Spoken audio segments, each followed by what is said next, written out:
وبركاته.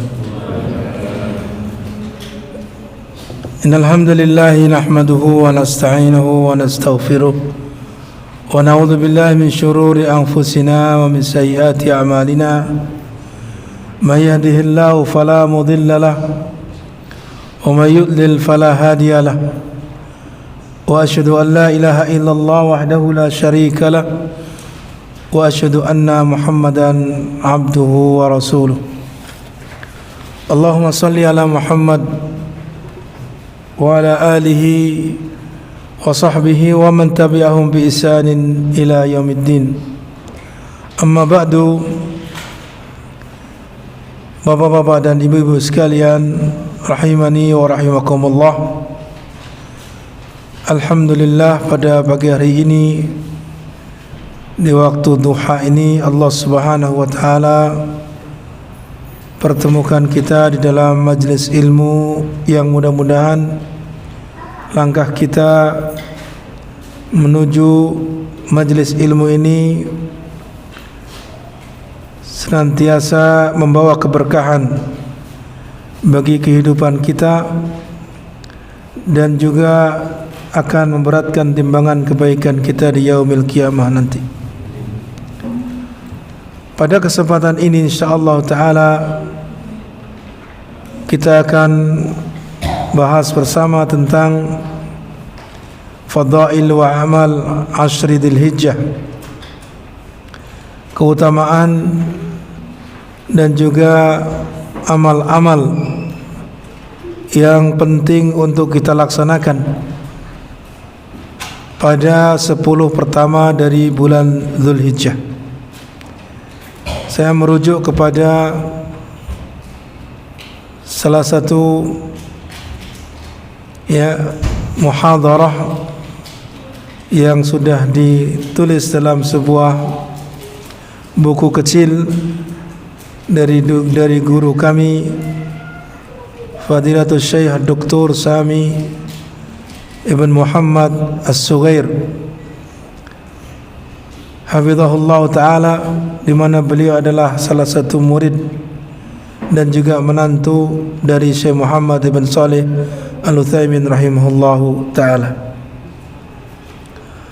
Beliau menyebutkan di dalam kitab yang merupakan muhadarahnya tentang keutamaan dan juga amal-amal 10 pertama dari bulan Dzul Hijjah. Yang pertama, bahwa ini adalah merupakan bagian dari waktu-waktu yang Allah Subhanahu wa taala tetapkan sebagai musim-musim ibadah, musim-musim di mana kaum muslimin diberikan kesempatan untuk banyak mendapatkan pahala, diberikan kesempatan untuk mengumpulkan karunia Allah Subhanahu wa taala dan juga keberkahannya. Di mana kita tahu seperti bulan Ramadan atau di bulan Dzul Hijjah ini atau bulan-bulan haram yang lainnya, itu di situ sangat utama untuk melaksanakan amal-amal ketaatan yang tentunya ketika Allah Subhanahu wa taala dan Rasulnya membedakan antara bulan-bulan yang lainnya, bukan berarti kita tidak beribadah di bulan-bulan selain itu. Hanya saja pada musim-musim tersebut itu pahala dari amal ibadah yang dilakukan akan semakin dilipat gandakan. Keutamaannya melebihi daripada amal-amal yang dilakukan di bulan-bulan selainnya. Di antara alasan yang menunjukkan betapa pentingnya 10 pertama dari bulan Dzul Hijjah ini, ada beberapa dalil yang menunjukkan akan hal tersebut. Yang pertama adalah bahwa Allah Subhanahu wa taala bersumpah dengan 10 hari tersebut, di mana Allah Ta'ala berfirman dalam surat Al-Fajr, wal fajri walayalin ashr, dan demi waktu fajar dan juga demi hari-hari yang 10. Allah Subhanahu wa taala bersumpah atas nama sesuatu, itu adalah merupakan kehendak Allah. Adapun kita sebagai hamba-Nya, maka tidak boleh kita bersumpah atas nama selain Allah. Kita sebagai hamba Allah maka dilarang, bahkan termasuk kesyirikan ketika seseorang itu bersumpah atas nama selain Allah. Di mana Rasulullah sallallahu alaihi wasallam bersabda, "Man halafa bi ghairillahi faqad asyraka, faqad kafara aw asyraka." Atau kama qala sallallahu alaihi wasallam. Barang siapa yang bersumpah atas nama selain Allah, maka sungguh dia telah kufur atau dia telah berbuat kesyirikan. Walaupun dalam hal ini para ulama mengkategorikan bersumpah atas nama selain Allah itu termasuk syirik kecil. Termasuk apa? Syirik kecil. Itu larangan bagi kita sebagai hamba Allah. Adapun Allah bersumpah dengan atas nama dirinya, bersumpah atas nama makhluk-makhluknya, itu adalah kehendak Allah Subhanahu wa taala dan tidak ada masalah bagi Allah Subhanahu wa taala. Dalam banyak ayat Allah Subhanahu wa taala bersumpah atas nama dirinya. Fala wa rabbika, di antaranya fala wa rabbika, I wa rabbi. Ini semua ungkapan-ungkapan sumpah yang mana Allah Subhanahu wa taala bersumpah dengan menyebut nama dirinya. Adapun dalam ayat ini Allah Subhanahu wa taala bersumpah dengan nama-nama makhluknya. Wal fajri, demi waktu fajar. Walayalin ashr, dan demi hari-hari yang 10. Kenapa saya artikan hari-hari yang 10 bukan malam-malam? Karena di sini Ibnu Abbas radhiyallahu anhu menjelaskan ketika menyebutkan ayat ini, yang dimaksud dengan walayalin ashr adalah inna ashri dzulhijjah. Itu adalah merupakan hari-hari 10 terakhir, 10 pertama dari bulan Dzulhijjah. Disebutkan bahwasanya ketika Allah Subhanahu wa taala bersumpah dengan nama makhluknya, ini menunjukkan keagungan makhluk tersebut dan pentingnya makhluk itu. Sebagai contoh tadi, Allah Subhanahu wa taala bersumpah dengan nama waktu fajar. Dengan waktu fajar. Demi waktu fajar. Waktu subuh. Kenapa demikian? Para ulama menjelaskan bahwasanya ternyata di waktu subuh adalah merupakan waktu yang sangat utama.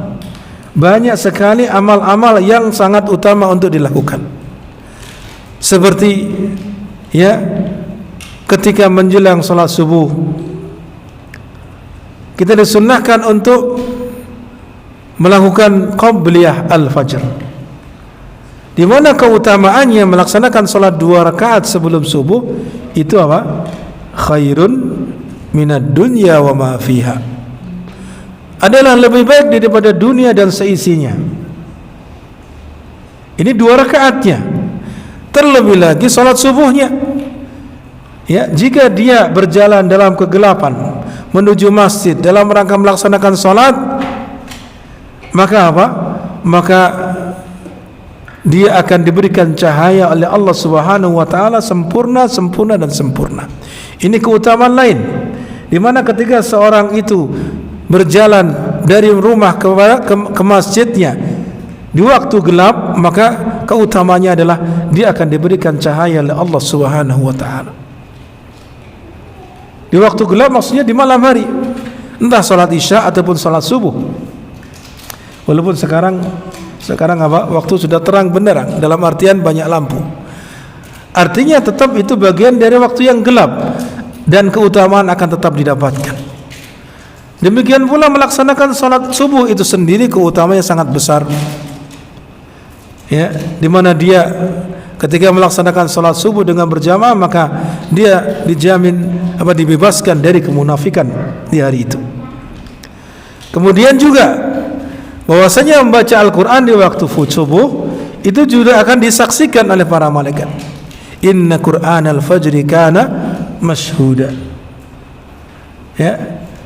Demikian pula amalan-amalan yang lain seperti keutamaan seorang duduk dalam masjid sampai terbitnya matahari. Ya, ini maka memiliki keutamaan yang sangat besar. Demikian pula disunnahkan di situ membaca zikir pagi, ya, sebagaimana yang dicontohkan oleh Rasulullah sallallahu alaihi wasallam. Sehingga Allah Subhanahu wa taala bersumpah dengan atas nama, ya, fajar wal fajri, karena amalan-amalan banyak sekali yang sangat utama untuk dilakukan. Demikian pula walayalin asyr.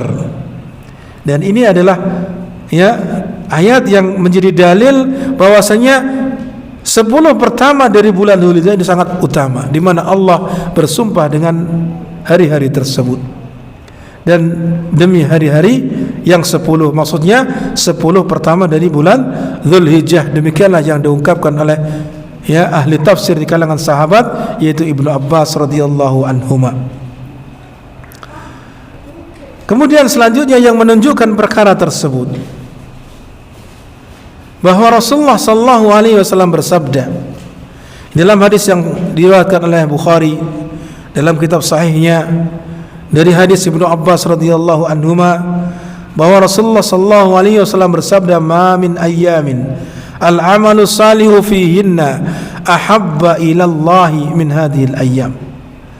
Ya, tidaklah ada hari-hari yang amalan saleh dilakukan pada hari-hari tersebut yang lebih Allah cintai daripada hari-hari 10, ya, tersebut, yaitu hari maksudnya adalah hari-hari 10 pertama dari bulan Dzulhijjah.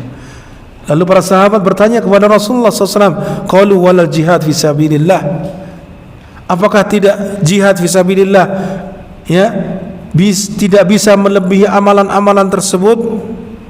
Karena para sahabat memahami bahwasanya amalan yang tertinggi dalam Islam adalah jihad fisabilillah.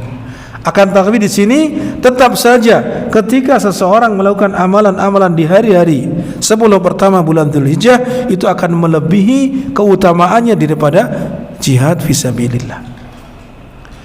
Di mana Rasulullah SAW menjawab, qala walal jihad fisabilillah, tidak pula jihad fisabilillah dapat melebihi amalan-amalan yang dilakukan pada 10 pertama bulan Dzulhijjah. Ya. Kemudian Rasulullah SAW mengecualikan, kecuali illa rajulun kharaja bi nafsihi wa malihi thumma lam yarji' min dzalika bi syai', kecuali seorang yang keluar dalam rangka jihad fisabilillah dengan dirinya dan hartanya, lalu dia tidak kembali dengan membawa sesuatu, artinya dia meninggal dalam keadaan syahid, maka inilah yang baru akan menandingi, melebihi keutamaannya, ya, yang dilakukan di 10 pertama dari bulan Dzulhijjah tersebut. Dalam hadis ini Rasulullah SAW mempersaksikan bahwasanya hari-hari yang paling afdal secara mutlak adalah 10 pertama dari bulan Dzulhijjah. Sehingga, ya, sangat patut sekali untuk kita perhatikan hari-hari ini, karena banyak di antara kaum muslimin yang melupakan, ya, keutamaannya. Lalu di antara perkara yang menunjukkan tentang pentingnya dan istimewanya 10 pertama dari bulan Dzulhijjah tersebut adalah bahwa di dalamnya terdapat terkumpulnya ibadah-ibadah yang tidak terkumpul di hari-hari yang lain. Ya, di dalam 10 pertama bulan Dzulhijjah itu terkumpul amalan-amalan ibadah yang tidak terkumpul di hari-hari yang lain. Di dalamnya ada perintah salat tentunya sebagaimana yang lain. Di dalamnya ada sedekah, ada keutamaan berpuasa, ada haji dan juga umrah. Ya, yang ini tidak bisa dilakukan di selain hari-hari tersebut. Haji dan umrah mungkin bisa di tempat-tempat, di waktu-waktu yang lain. Akan tetapi ibadah haji maka tidak bisa dilakukan kecuali di hari-hari tersebut. Terutama dimulai pada hari tarwiyah, yaitu tanggal 8. Ya, hari-hari haji sebenarnya dimulai sejak tanggal 8. Tanggal 8 itu masuk menuju Mina, ya, untuk bermalam di Mina di malam ke-9.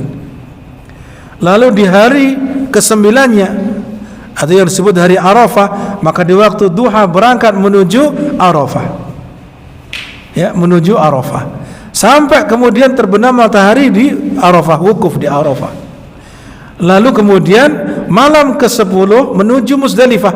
Setelah terbenamnya matahari, tidak sholat dulu maghrib, tapi apa? Nanti maghribnya dijamak takhir bersama sholat isya di Musdalifah. Baru kemudian ketika di Musdalifah bermalam sampai pagi. Ya, setelah sholat subuh di hari ke-10 bulan Dzulhijjah, maka kemudian orang-orang yang melaksanakan ibadah haji menuju Jamrah Al-Kubra, ya, lempar jumrah menuju Mina, yang di situ ada apa? Tempat untuk lempar jumrah. Itu lempar jumrah ada 3, tapi ini pada hari ke-10 lempar jumrah yang terakhir saja.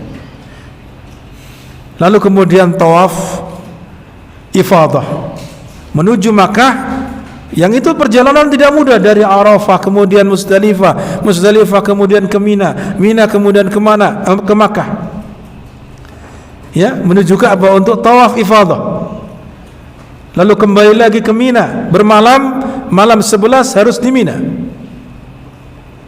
Nah, ini perjalanan yang tidak mudah, sangat jauh, berjam-jam kalau kita berjalan kaki. Kalaupun pakai bus maka akan antri padat luar biasa. Nah, ini membutuhkan perjuangan. Pada hari-hari tersebut tidak lain dilakukan pada kapan? 10 pertama dari bulan Dzulhijjah. Karena terkumpulnya amalan-amalan ibadah haji di tanggal 8, 9 dan 10 itu. Adapun 11, 12 tinggal melempar jumrah saja. Ya, bermalam di Mina, kemudian tinggal hari-harinya hanya berzikir, membaca Al-Qur'an, kemudian apa? Melempar jumrah saja.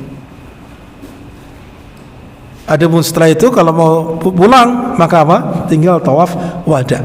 Sehingga kebanyakan amalan-amalan ibadah haji dilakukan pada apa? 10 pertama dari bulan Dzulhijjah. Dan ini tidak dilakukan di selain hari-hari tersebut.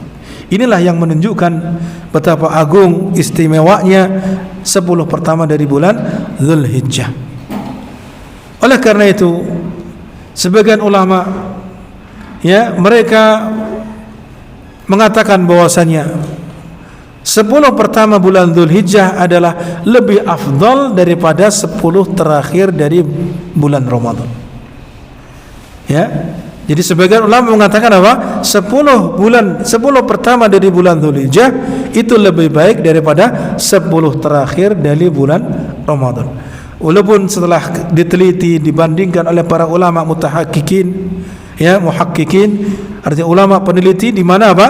Keutamaannya masing-masing memiliki keutamaan. Bulan Ramadan ditinjau dari sisi malam-malamnya sangat utama, karena di antara malam-malam terakhir bulan Ramadan ada satu malam yang kebaikannya melebihi 1000 bulan, yang disebut dengan malam Lailatul Qadar. Sehingga dari sisi ini 10 terakhir bulan Ramadan itu lebih utama. Adapun sisi yang lain, 10 hari pertama dari bulan Dzulhijjah adalah karena hari-harinya, di siang harinya itu yang lebih utama. Oleh karena itu keduanya memiliki keistimewaan sendiri-sendiri. Ya, keutamaan 10 pertama di bulan Dzulhijjah tidak lain adalah hari-harinya. Adapun keutamaan di 10 terakhir bulan Ramadan adalah di malam-malamnya. Demikian. Oleh karena begitu besarnya, agungnya dan utamanya 10 hari pertama dari bulan Dzulhijjah tersebut, maka di sini kemudian, ya, Rasulullah sallallahu alaihi wasallam dan juga para sahabat-sahabatnya memberikan contoh kepada kita untuk memperbanyak amalan-amalan saleh. Tidak lain adalah mengacu kepada keumuman hadis tadi, di mana amal-amal saleh yang dilakukan pada 10 pertama bulan tersebut, itu bulan Dzulhijjah, itu adalah amalan yang paling dicintai oleh Allah Subhanahu wa taala. Di antara amalan tersebut yang pertama adalah yang dicontohkan oleh Nabi SAW dan juga oleh para sahabat-sahabatnya, yaitu memperbanyak takbir, tahmid dan juga tahlil. Ya, memperbanyak apa? Takbir, tahmid dan juga tahlil. Di mana disebutkan dalam hadis Ibnu Umar radhiyallahu anhuma, ketika menyebutkan tentang keutamaan 10 pertama bulan Dzulhijjah, maka beliau mengatakan fa'aksiru fihinna minat takbiri wat tahmidi wat tahlil. Maka perbanyaklah di dalamnya, maksudnya di 10 pertama bulan Dzulhijjah tadi, untuk menyuarakan takbir, tahmid dan juga tahlil, sehingga seorang mukmin disyariatkan pada waktu-waktu tersebut untuk mengucapkan takbir, tahmid dan tahlil. Allahu akbar, Allahu akbar, la ilaha illallah, wallahu akbar, walillahil hamd. Ini di dalamnya ada 3 tadi: takbir, tahmid dan tahlil. Allahu akbar, boleh 2 kali, boleh 3 kali. La ilaha illallah, itu apa? Yang pertama takbir, yang kedua tahlil. Kemudian ya, Allahu akbar, walillahil hamd, diakhiri dengan tahmid. Ini yang dicontohkan, yang diamalkan oleh para sahabat-sahabat Nabi sallallahu alaihi wasallam. Ya, sehingga kita butuh menghidupkan. Ya, sejak kapan takbir tersebut? Takbir di sini para ulama menyebutkan itu ada 2 macam. Ada takbir mutlak dan ada takbir muqayyad. Dan ini hampir banyak kaum muslimin bisa jadi tidak mengetahuinya, ya, sehingga meninggalkannya atau tidak menghidupkannya dalam kesehariannya. Ataupun kalau dia tahu, sudah tahu sebenarnya ini sangat utama, akan tapi terkadang yang lain tidak takbir, malu sendirian takbir. Sehingga ada komentar orang, belum lebaran kok takbir. Padahal apa, takbir itu kan isinya zikir kepada Allah Subhanahu wa taala. Zikir tidak harus menunggu lebaran. Ya, tidak harus menunggu lebaran. Dan ini sangat disunnahkan, ya, dilakukan pada 10 pertama dari bulan Dzulhijjah. Sehingga di sini kapan dimulai? Kalaupun takbir mutlak dimulai sejak terbenamnya matahari akhir daripada bulan Dzulqa'dah. Ya, masuk kepada bulan Dzulhijjah berarti sudah boleh takbir. Ya, kalau kemarin tanggal 1-nya kapan?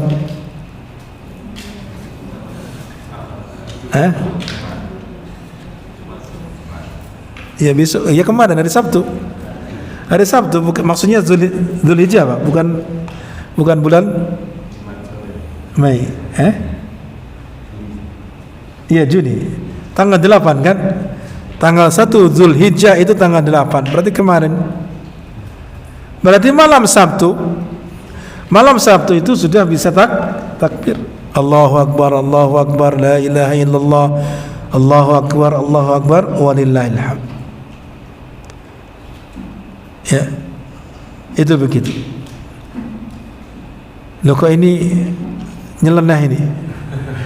Ya, asing. Ya, begitulah.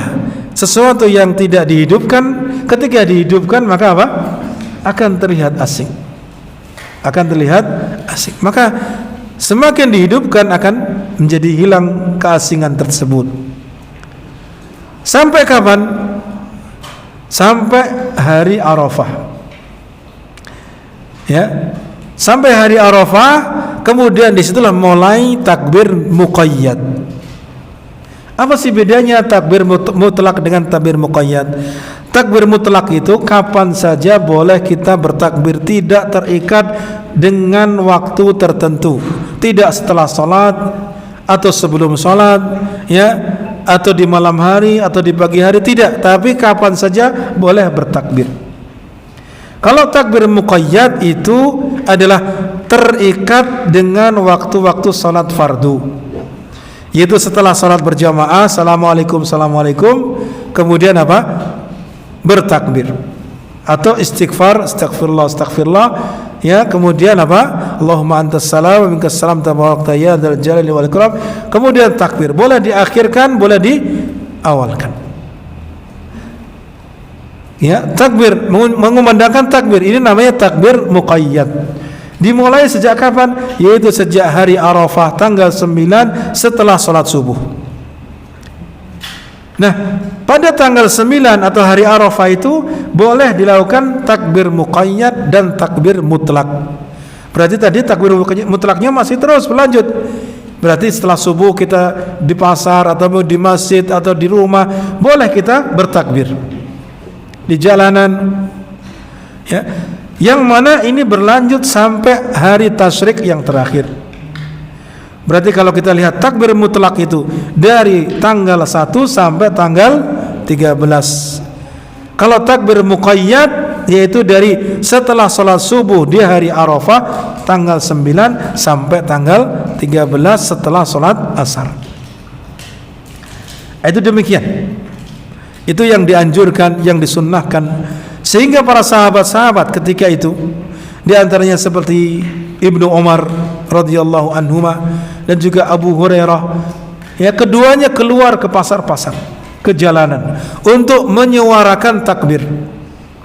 Karena orang sedang dalam keadaan lalai, sibuk dengan aktivitasnya, sehingga sepi, tidak ada suara takbir. Keduanya keluar mengingatkan mereka, ya, menyuarakan takbir,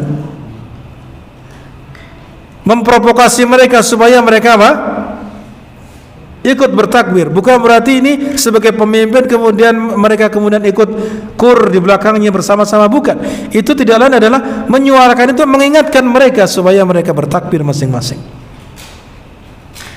Demikian. Dan ini sangat jarang dilakukan. Ya, orang keluar ke pasar teriak-teriak takbir-takbir, nanti dikira apa? Nah, ini kelompok apa ini? Padahal itu adalah menghidupkan sunnah Rasulullah sallallahu alaihi wasallam. Ya, kalaupun kita misalkan tidak seperti apa yang dilakukan oleh Ibnu Umar ataupun Abu Hurairah, paling tidak kita di rumah kita, ya, di lingkungan kita, ketika di masjid, takbir, itu demikian. Maka apa? Mudah-mudahan dengan itu akan serasa bahwasanya, ya, di awal-awal bulan Dzulhijjah ini adalah merupakan bulan yang penuh, hari-hari yang penuh amal saleh. Kemudian yang selanjutnya, ya, di antara amalan yang sangat utama untuk dilakukan adalah berpuasa. Ya, berpuasa dari tanggal 1 sampai tanggal 9. Karena tanggal 10-nya adalah tanggal yang kita dilarang untuk berpuasa. Berpuasa adalah merupakan amalan soleh yang paling afdal. Itu masuk dalam keumuman sabda Rasulullah sallallahu alaihi wasallam yang tadi kita baca, "Ma min ayyamin al-amalu salih fihinna ahabba ilallah." Tidak ada hari-hari yang amalan salih, ya, yang lebih Allah cintai yang dilakukan pada hari-hari tersebut. Termasuk dalamnya adalah puasa. Disebutkan dalam Musnad Imam Ahmad dan juga Sunan Abu Dawud, di mana sebagian istri-istri Rasulullah SAW mengabarkan bahwa Nabi SAW, ya, beliau berpuasa di 10 hari pertama dari bulan Dzulhijjah. Maksudnya tanggal 1 sampai tanggal 9. Ya, itu demikian. Walaupun di sana ada riwayat Aisyah radhiyallahu anha bahwasanya beliau mengatakan, saya tidak pernah melihat Nabi berpuasa pada 10 pertama dari bulan Dzulhijjah. Para ulama mengatakan keduanya ini tidak bertentangan. Ya. Karena apa? Aisyah radhiyallahu anha hanya menafikan dirinya tidak pernah melihat. Bukan berarti Rasulullah tidak berpuasa. Ya. Bukan berarti Rasulullah tidak berpuasa. Ini pernyataan Aisyah radhiyallahu anha, sehingga tidak bertentangan antara kedua riwayat tadi. Kemudian di mana puasa itu disyariatkan pada hari-hari tersebut, yang paling utama, yang paling ditekankan adalah tanggal 9. Itu hari Arafah. Hari Arafah itu ya adalah ada pada tanggal 9 bulan Dzulhijjah,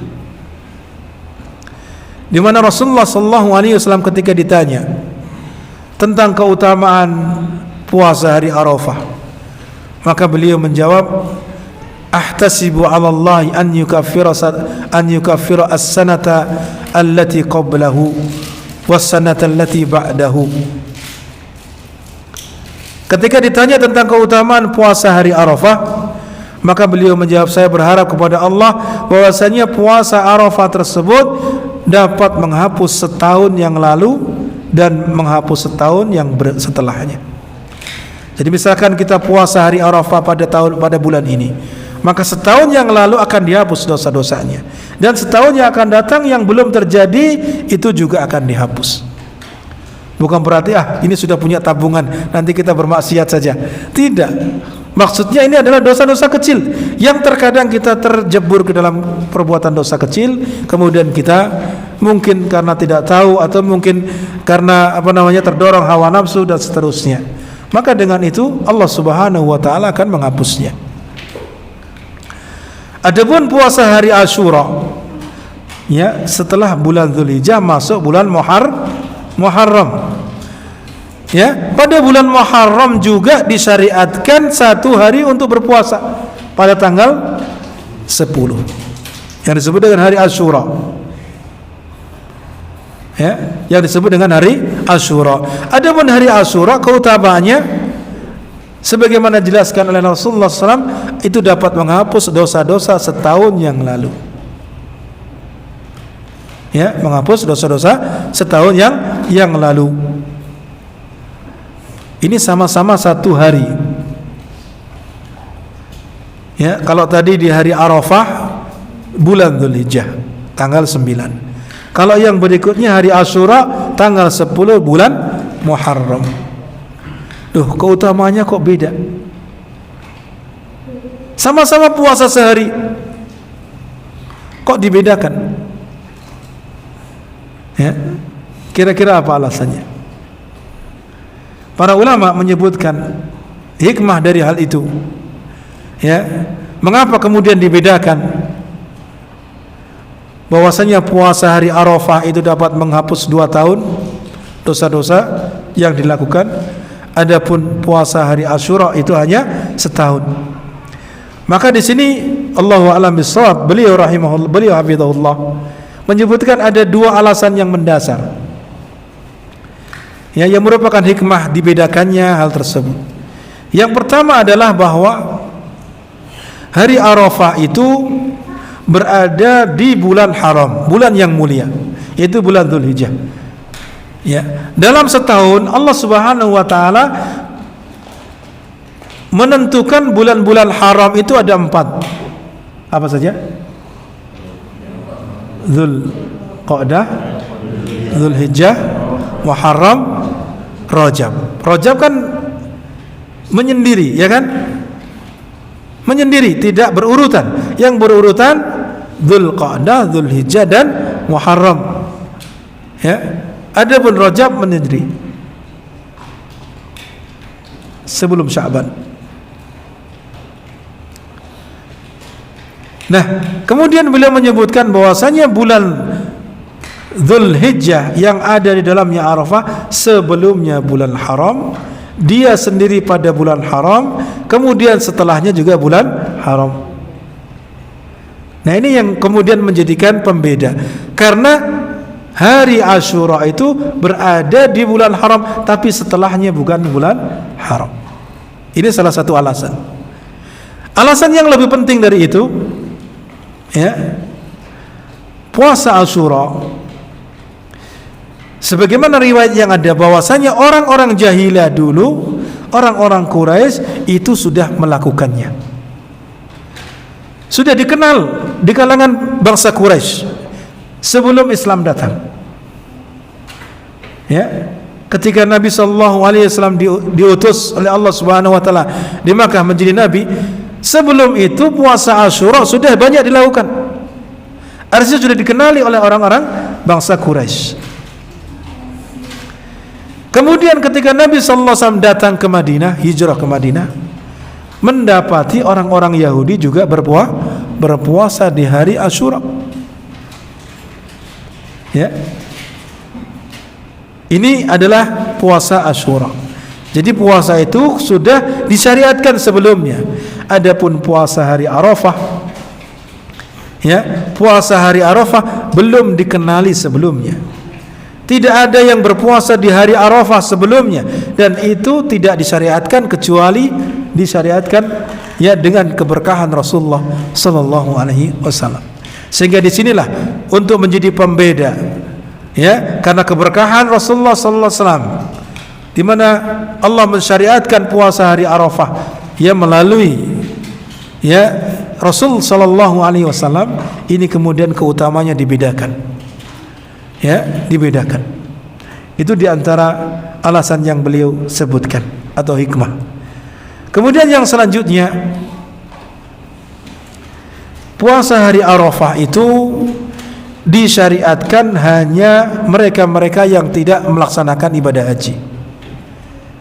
Artinya yang melaksanakan ibadah haji tidak disyariatkan untuk berpuasa hari Arafah. Ya, tidak disyariatkan bagi mereka. Di antara alasannya bahwasanya yang pertama, Rasul sallallahu alaihi wasallam tidak berpuasa pada hari itu.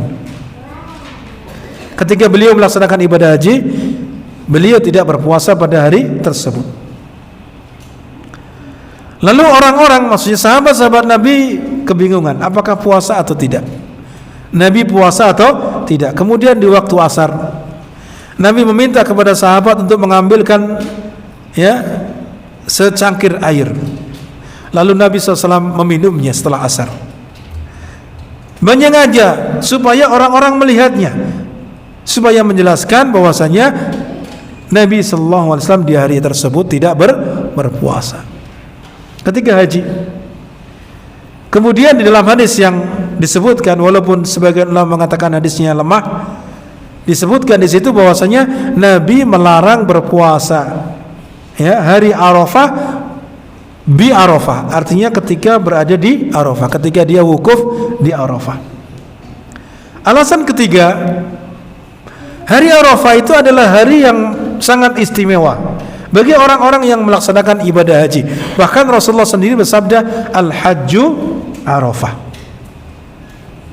Al-Hajju Arafah. Haji itu adalah melaksanakan wukuf di Arafah. Kalau tidak wukuf di Arafah ya tidak haji namanya. Ya, yang mana pada hari Arafah itu kaum muslimin yang melaksanakan ibadah haji, mereka sedang dalam keadaan apa? Memperbanyak doa kepada Allah, memperbanyak mendekatkan diri, bermunajat kepada Allah Subhanahu wa taala, bahkan disebut sebagai yaumud du'a. Hari itu sebagai hari berdoa. Ya, hari itu sebagai hari berdoa. Di mana Rasulullah sallallahu alaihi wasallam bersabda, khairud du'ai du'a'u yaumi Arafah. Sebaik-baik doa adalah doa di hari Arafah. Artinya apa? Doa yang paling mustajab, yang sangat-sangat diharapkan doanya diijabahi. Dan itu diberikan kesempatan oleh Allah Subhanahu wa taala ya ketika mereka wukuf di Arafah. Kalau berangkat duha, ya berdiri di sana, ya mungkin menjelang zuhur sampai nanti sampai terbenamnya matahari, kesempatan untuk memperbanyak doa. Ya, sampai puas sepuas-puasnya untuk berdoa pada saat itu. Bagi mereka-mereka yang diberikan taufik. Ada saja mereka yang barangkali justru ya menghabiskan waktu di sana untuk naik ke yang mereka sebut dengan Gunung Jabal Rahmah, atau ya mencari tenda fulan atau tenda fulan. Ini menghabiskan waktu yang tidak ada faedahnya. Ini berarti tidak diberikan taufik untuk memperbanyak doa. Atau kecapean tidur sampai tahu-tahu menjelang maghrib, sudah habis waktunya. Habis waktunya untuk istirahat. Maka ini tidak diberikan taufik. Maka orang yang diberikan taufik, dia berbanyak doa, mendekatkan diri kepada Allah, menangisi keadaan dirinya, ya, bermunajat kepada Allah, memperbanyak istighfar dan taubat. Itu demikian. Lalu Rasulullah sallallahu alaihi wasallam mengatakan, wa khairu ma qultu ana wan nabiyyuna min qabli, dan sebaik-baik apa yang saya ucapkan, ya, dan juga para nabi sebelumku, adalah ucapan la ilaha illallah wahdahu la syarikalah lahul mulku wa lahul hamdu wa huwa ala kulli syai'in qadir. Pada saat itu ucapan yang paling mulia, yang paling utama, yang paling baik adalah ucapan tadi, la ilaha illallah wahdahu la syarikalah lahul mulku wa lahul hamdu wa huwa ala kulli syai'in qadir. Ini yang diajarkan oleh Rasulullah sallallahu alaihi wasallam ketika hari Arafah. Orang yang dalam keadaan disyariatkan untuk memperbanyak doa di Arafah, itu kan butuh tenaga, butuh kekuatan. Kalau dia dalam keadaan berpuasa, mungkin berdoa tidak lama, karena lemah fisiknya, ya. Tidak dipungkiri orang yang berpuasa pasti akan melaksanakan apa? Ya, pada fisiknya lemah. Apalagi kalau dia dari pagi melakukan perjalanan. Dari Mina menuju Arafah itu bukan jarak yang dekat. Apalagi kalau berjalan kaki berjam-jam. Ya. Itu kalau berjalan kaki. Sampai sana capek, istirahat. Ya, untuk berdoa apalagi dalam keadaan lapar, haus, maka apa? Bisa jadi pingsan. Panas yang sangat. Kalaupun naik bis mungkin cepat sampai, akan tapi antri di jalan itu, antri, ya. Jadi naik bis itu justru lebih cepat dari berjalan kaki. Jadi muter jauh begitu. Sama naik kereta juga begitu. Kalau naik keretanya cepat, antrinya yang lama. Antri naik kereta lama. Itu pun hanya mereka-mereka yang dibolehkan untuk naik kereta, khusus orang-orang, ya, sekitar Saudi Arabia. Kemudian yang selanjutnya, bahwa ini tadi alasan ketiga mengapa apa? Pada hari Arafah orang yang sedang melaksanakan ibadah haji tidak disyariatkan untuk berpuasa hari Arafah. Yang mana orang-orang yang ketika melaksanakan wukuf di Arafah membutuhkan tenaga yang sangat luar biasa, sehingga agar mereka tidak berpuasa dan memperbanyak doa kepada Allah Subhanahu wa taala. Kemudian di antara amalan yang lain yang disyariatkan adalah melaksanakan ibadah haji dan umrah.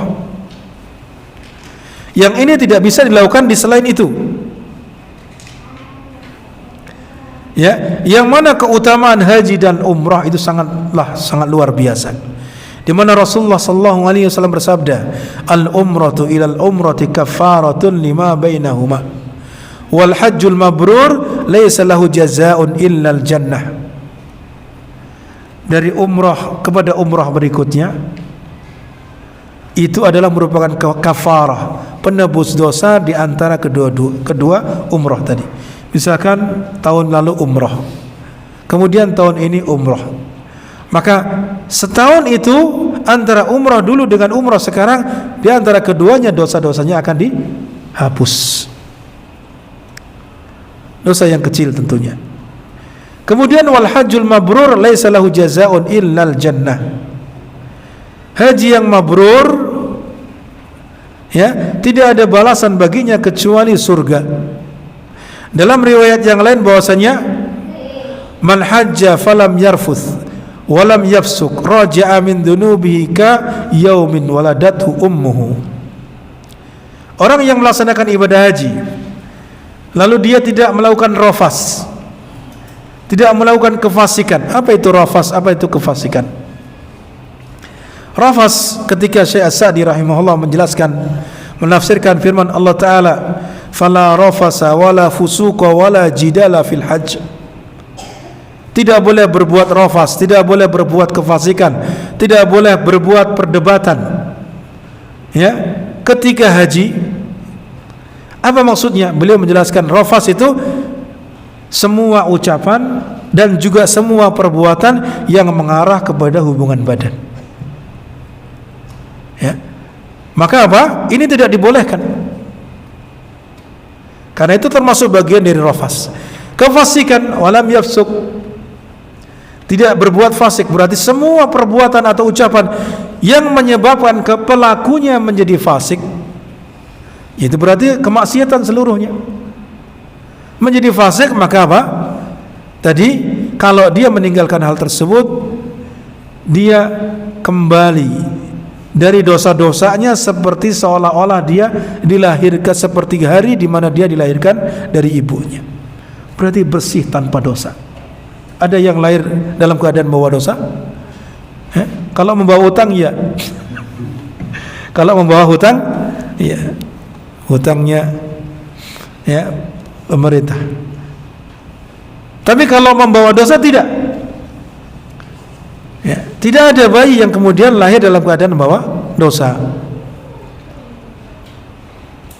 Ya, ini keutamaan yang sangat luar biasa. Dan masih banyak lagi keutamaan-keutamaan yang lain, ya, tentang haji yang mabrur. Masalahnya sekarang seperti apa sih haji yang mabrur itu?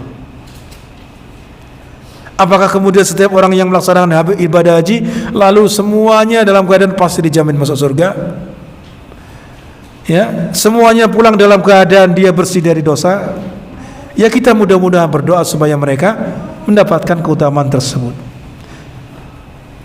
Ya, kemudian para ulama tentunya memberikan batasan-batasan atau sifat-sifat, ciri-ciri orang-orang yang hajinya mabrur. Orang-orang yang hajinya apa? Mabrur. Beliau menyebutkan ada 5 sifat yang harus dimiliki oleh orang yang melaksanakan ibadah haji ketika ingin hajinya sebagai haji yang mabrur. Yang pertama adalah hendaknya dia melaksanakan ibadah haji tersebut dengan ikhlas mengharapkan pahala dari Allah Subhanahu wa taala. Ya, dia tidak haji karena supaya dilihat. Ya, riya. Tidak pula dia melaksanakan haji karena supaya apa? Diperdengarkan namanya. Oh, fulan sudah melaksanakan ibadah haji, diumumkan, Pak Haji fulan begitu.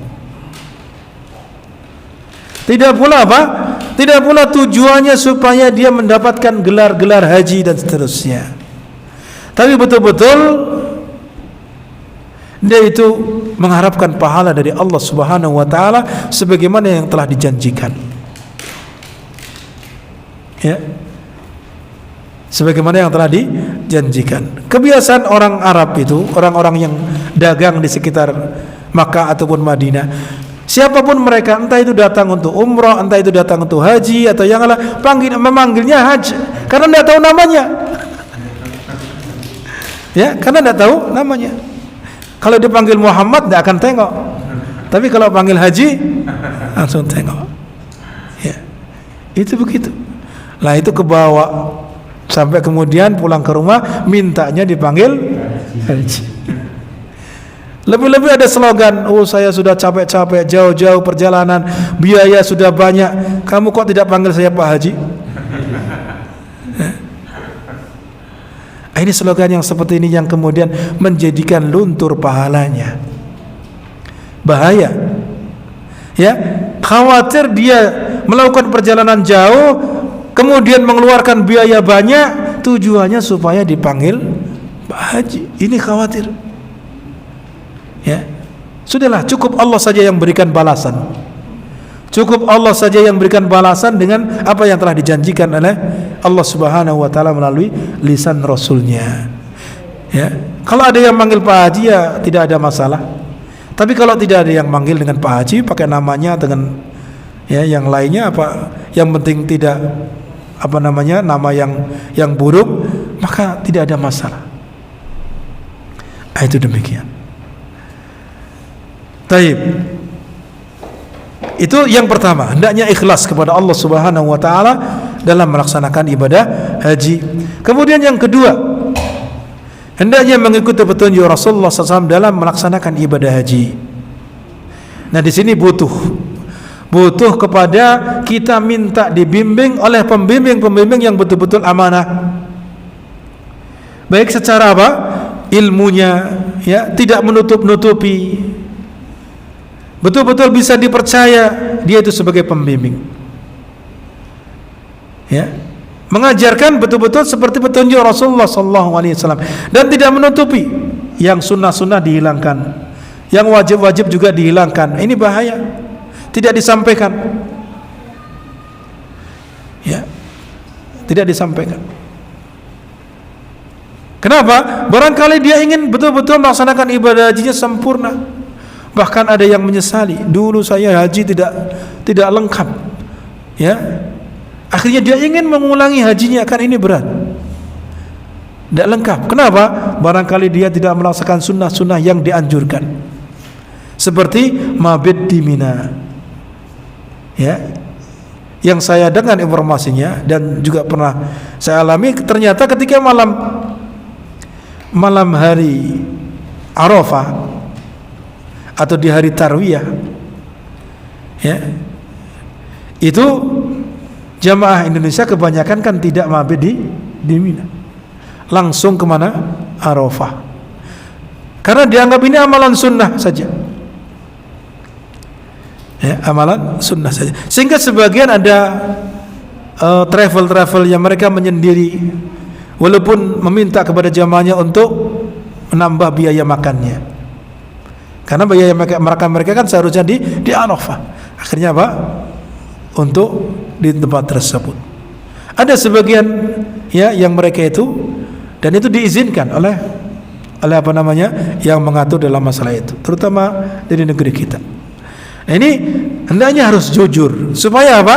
Supaya barangkali yang ingin melaksanakan ibadah haji, ingin sempurna, dia mencari bagaimana supaya mungkin bisa gabung dengan yang lain dan seterusnya. Maka demikian, ya, mencari pembimbing yang amanah supaya apa? Betul-betul disampaikan apa yang merupakan petunjuk Rasulullah SAW, di mana Rasulullah memerintahkan kepada sahabatnya, khudhu anni manasikakum, ambillah oleh kalian tata cara ibadah haji kalian. Artinya Rasulullah SAW ketika melaksanakan ibadah haji dan juga sahabat-sahabatnya, ya, beliau memerintahkan kepada mereka supaya mencontoh Rasul sallallahu alaihi wasallam dalam melaksanakan ibadah hajinya. Begitu.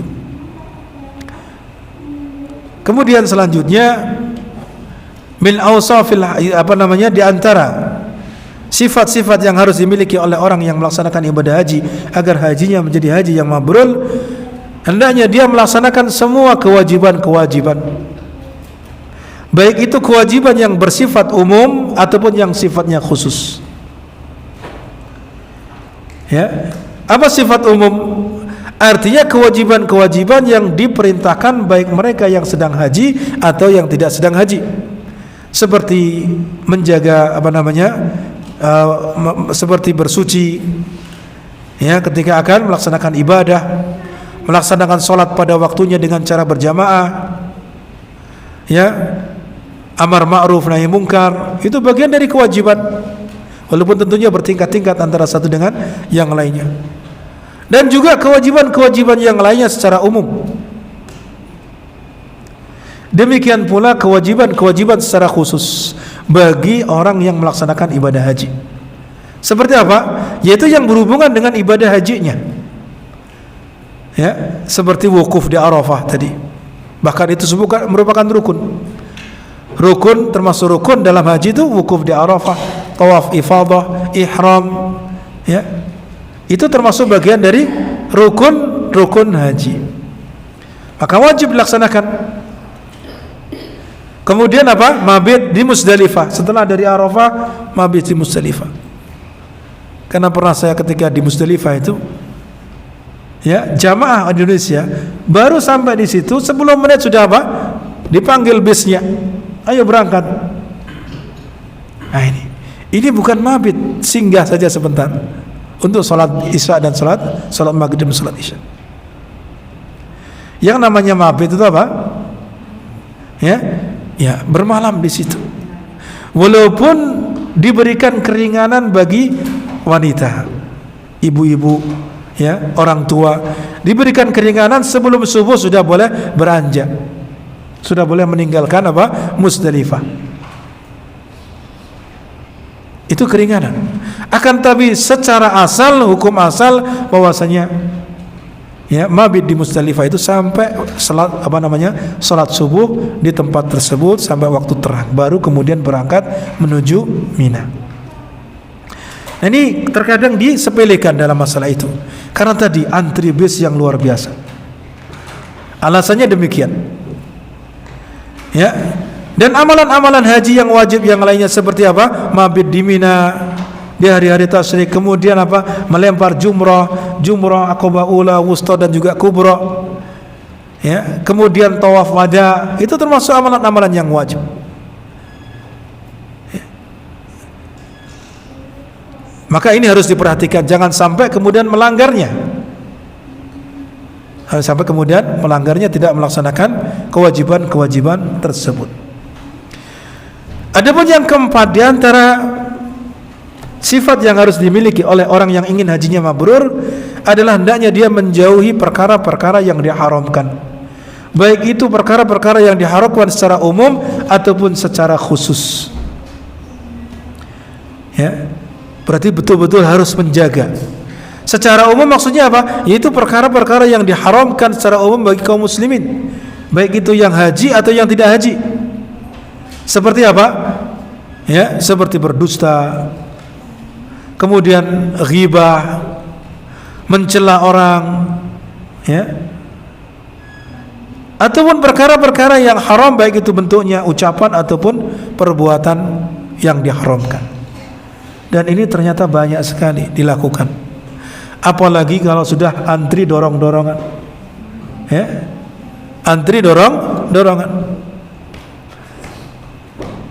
Antri bis, seharusnya dia kalau tersekian mungkin urutannya sekian, ini mintanya cepat saja ini masuk, karena sudah penat barangkali lama menunggu. Nah, ini yang akan mengakibatkan kalau tidak bersabar, maka apa? Akan muncullah kalimat-kalimat yang menyebabkan hajinya menjadi tidak mabrur, tapi apa? Mabur saja. Ya, waliyadzubillah. Itu begitu. Kemudian meninggalkan yang diharamkan secara khusus bagi orang yang haji. Jadi di samping perkara-perkara umum yang diharamkan secara umum kaum muslimin, ini juga orang yang haji itu ketika dia melaksanakan ibadah haji, ketika dalam keadaan ihram, ada yang dilarang, yang disebut dengan mahdhuratul ihram. Larangan-larangan ketika ihram.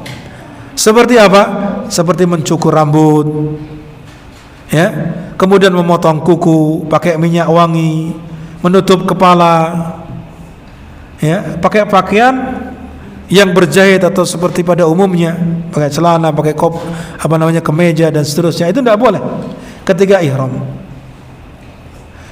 Ya. Dan yang lainnya dari larangan-larangan seperti melamar atau dilamar, menikah, melakukan akad nikah, itu dalam keadaan ihram belum dibolehkan, termasuk larangan haji dan umrah. Terlebih lagi hubungan badan, wah ini akan merusak ibadah hajinya, ya, akan menjadikan dia rusak ibadah hajinya. Ini larangan-larangan ketika apa? Dalam keadaan ihram secara khusus. Kemudian yang terakhir, di antara sifat yang hendaknya dimiliki oleh orang yang melaksanakan ibadah haji, hendaknya dia berhaji dengan harta yang halal. Ya, dengan harta yang halal. Maka barang siapa yang hajinya dengan harta yang haram, maka ini menjadikan hajinya tidak mabrur. Baik itu haram secara zatnya, misalkan dia haji berbekal dengan minuman khamr, atau haji bekalnya daging bangkai, ya, ini termasuk haram secara zatnya. Atau haram secara usaha, dia usahanya selama ini adalah dari usaha yang diharamkan. Misalkan usaha dengan muamalah riba, atau dia menjual barang-barang yang diharamkan, hasilnya untuk berangkat menuju ibadah haji, maka hajinya tidak mabrur. Atau selama ini barangkali dia menipu orang, mengambil harta orang lain dengan cara yang batil, ya, itu juga ya menyebabkan hajinya tidak mabrur. Termasuk juga barangkali ini yang mendaftar barangkali belum punya uang, ditawari, ya, saya talangi dulu, nanti ya berapa biasanya talangi? 20 juta, 25, nanti ya jarak sekian tahun kamu bayarnya sekian, dihitung-hitung kok ternyata 30 juta, ya, sampai setelah apa namanya dikalkulasikan sampai selesai kok 35 juta. Ini 5 juta buat apa? Nah, ini adalah riba, ya, riba. Oh, dia pinjamnya adalah berapa? 25, tapi mengembalikannya 30 juta. Ini berarti akad riba. Dikhawatirkan dengan ini akan menjadikan hajinya tidak mabrur. Ini bahaya. Maka jangan tergiur dengan hal itu. Kalau belum punya uang untuk apa? Sampai seperti itu. Atau kalau pun ingin ditalangi, saya tidak mau nambah. Kalau saya pinjam segitu, ya segitu, ya, saya bayar sekian dalam sekian bulan atau sekian tahun. Maka jangan kemudian apa? Terkecoh dengan muamalah yang seperti itu, agar haji kita betul-betul menjadi haji yang mabrur. Demikian. Karena Allah Subhanahu wa taala thayyib la yaqbalu illa thayyiba. Allah itu adalah maha baik, tidak akan menerima kecuali yang baik. Ibadahnya yang diterima juga ibadah yang baik. Harta ya yang digunakan untuk ibadah juga tidak akan diterima kecuali dari yang baik. Ini diantara perkara yang perlu diperhatikan kaitan dengan ibadah haji. Kemudian amalan berikutnya yang sangat utama adalah berkorban. Ya, berkorban ini adalah amalan yang sangat utama. Yang tentunya berkorban itu dilakukan pada tanggal berapa? Tanggal 10, 11, 12 dan 13. Jadi waktu untuk berkorban itu 4 hari. Kalau barangkali dia tidak ada harta pada tanggal 10, barangkali ada harta tanggal 11 atau tanggal 12 atau tanggal 13, maka pada saat itu dia boleh berkorban. Dan berkorban tidak harus kemudian dikumpulkan di masjid. Ya, panitia berkorban itu membantu saja sifatnya untuk memudahkan dalam operasional, memudahkan pembagiannya, memudahkan apa namanya penyembelihan dan kemudian pemotongannya. Itu ada panitia, alhamdulillah, membantu. Kalaupun misalkan panitia sudah tidak ada, ya kemudian ada hewan korban kok pada tanggal 13, maka tidak mengapa disembelih sendiri, kemudian dipotong-potong sendiri, kemudian apa? Dibagi. Itu begitu. Walaupun kemudian tidak harus dibagi semua. Para ulama paling tidak dibagi 3. Ya, 3 sepertiga untuk dirinya, sepertiga untuk dihadiahkan, sepertiga lagi untuk orang yang membutuhkan dari tetangganya. Ya, dan boleh juga kalau misalkan dia makan separuh darinya. Makan apa? Separuh darinya tidak mengapa. Karena itulah yang diperintahkan oleh Allah Subhanahu wa taala ketika berbicara tentang masalah berkorban. Ya, fakulu minha wa at'imu. Ya, makanlah kalian darinya. Artinya apa? Makan dari yang kalian sembelih untuk korban. Ini perintah dari Allah Subhanahu wa taala, bukan justru dilarang. Nanti apa? Kalau dimakan oleh orang yang berkorban, nanti berkurang nanti hewan kurbannya, tidak. Ya. Yang sampai kepada Allah itu bukan dagingnya, bukan darahnya, tapi apa? Nilai ketakwaannya, ketaatannya kepada Allah mau berkorban, keikhlasannya ketika dia berkorban, ya, kerelaannya dia mengeluarkan harta untuk berkorban, itu yang dinilai oleh Allah Subhanahu wa taala. Adapun setelah itu dia nikmati bersama, entah itu sepertiga, separuhnya, tidak ada masalah. Itu begitu. Adapun sisanya bisa dibagikan kepada mereka yang membutuhkan. Itu demikian. Ini kaitannya dengan masalah berkorban, dan masalah berkorban itu sangat panjang pembahasannya. Barangkali ada pembahasan khusus masalah ini, itu lebih bagus. Ya, barangkali di sini ada mungkin kajian malam pembahasan masalah khusus tentang korban. Ya. Kemudian yang selanjutnya di antara amal-amalan yang banyak, sebenarnya banyak, seperti sedekah, ya. Kemudian bertaubat kepada Allah, banyak taubat, istighfar pagi, siang, sore dan malam. Terus kita beristighfar kepada Allah Subhanahu wa taala. Ya, amalan-amalan yang sangat banyak sekali kita bisa lakukan. Membaca Al-Qur'an. Ya, dan yang lainnya dari amal-amal saleh. Karena apa? Amal saleh baik itu kecil nilainya. Akan tapi itu ketika dilakukan pada 10 pertama dari bulan Dzulhijjah, maka akan sangat dicintai oleh Allah Subhanahu wa ta'ala. Demikian barangkali yang bisa kita sampaikan, mudah-mudahan bermanfaat. Wassallallahu ala nabiyina Muhammad wa ala alihi washabihi ajma'in. Ya, kita akhirin ghafaratul majlis. Subhanakallahumma bihamdika asyhadu an la ilaha illa anta astaghfiruka wa atubu ilaik. Assalamualaikum warahmatullahi wabarakatuh.